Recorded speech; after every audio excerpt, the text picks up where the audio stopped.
भगत सिंह ने कहा था, विद्यार्थियों का मुख्य काम पढ़ाई करना है, लेकिन देश की सामाजिक आर्थिक परिस्थितियों को जानना और समझना और उसमें बदलाव लाना अगर उस शिक्षा में शामिल नहीं है तो ऐसी शिक्षा को मैं निकम्मी समझता हूँ। तो जो वीर भगत सिंह थे, इनका ये जो कथन है बिल्कुल कटु सत्य है, क्योंकि इस देश में जो भी आने वाला कल है, यानी विद्यार्थियों का आने वाला भविष्य माना जाता है इनको, और उनको समस्या पता नहीं होगी, उसका समाधान पता नहीं होगा, तो वो व्यक्ति देश के एडमिनिस्ट्रेशन में चले जाएं, देश की व्यवस्थाओं में चली जाए, सत्ता में चला जाए, वो इन समस्याओं को सुलझाने में सक्षम नहीं होगा। तो शिक्षा का असली महत्व तभी होगा जब विद्यार्थियों को देश की सामाजिक, आर्थिक, सांस्कृतिक, राजनीतिक समस्याओं के बारे में विद्यार्थियों को पता होनी चाहिए और उनमें सुधार कैसे लाया जा सकता है उसका समाधान भी पढ़ाई होनी चाहिए। तभी जा कर के देश की आने वाले कल को बेहतर बनाया जा सकता है। अब आते हैं, देश में सबसे बड़ी समस्या है राजनीतिक जो दिशा दृष्टिकोण है वो बहुत ही गलत दिशा में है, जिस कारण हमारे देश का प्रॉपर विकास नहीं हो पाता है। सबसे पहले हम लोग को जो वोटर है, हम वोटरों को अपनी मानसिकता बदलनी होगी, तभी हमारा देश एक सोने की चिड़िया वापस बन पाएगा। समस्या ये है कि हमारा अभी बिहार की परिस्थिति को अगर हम ध्यान में रख करके अगर बात करें तो वोटर पूरे 5 साल समस्याओं को सिर्फ गिनाते रहते हैं और वोट डालते टाइम कहीं ना कहीं जाति, धर्म या विभिन्न निजी समस्याओं को लेकर के जो है वोट करते हैं। सबसे बड़ा प्रभाव जातियों का होता है। हम लोग जब चुनाव का टाइम आता है तो कौन सा नेता हमारी जात का है वो देखते हैं।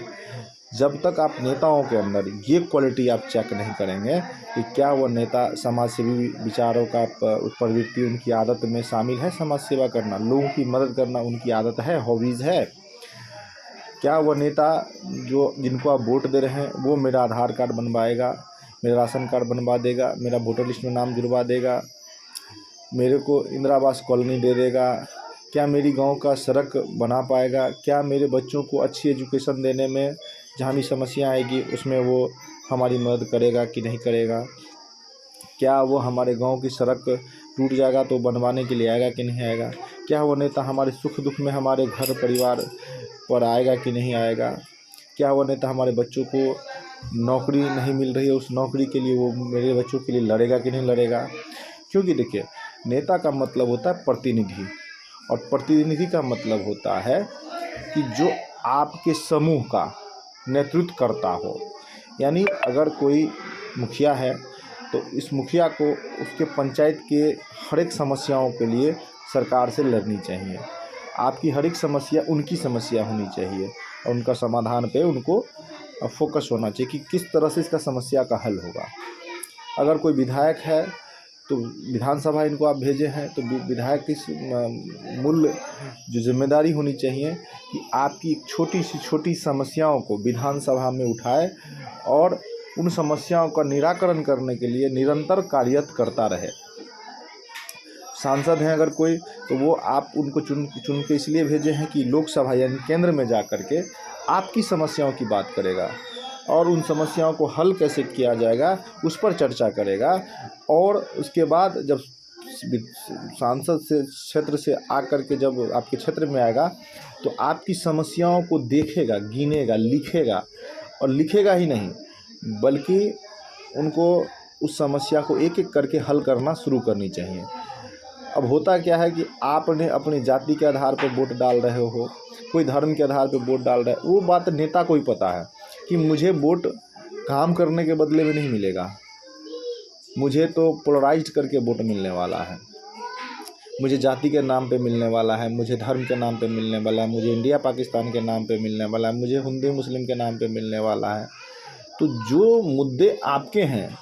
वो उन्हीं मुद्दों को भुना करके अपना सत्ता वापस हासिल कर लेगा, लेकिन आपकी समस्याओं पे चर्चा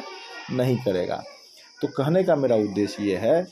कि आप अपनी प्रतिनिधि चुनते समय आप इन बातों का ध्यान रखें कि वो व्यक्ति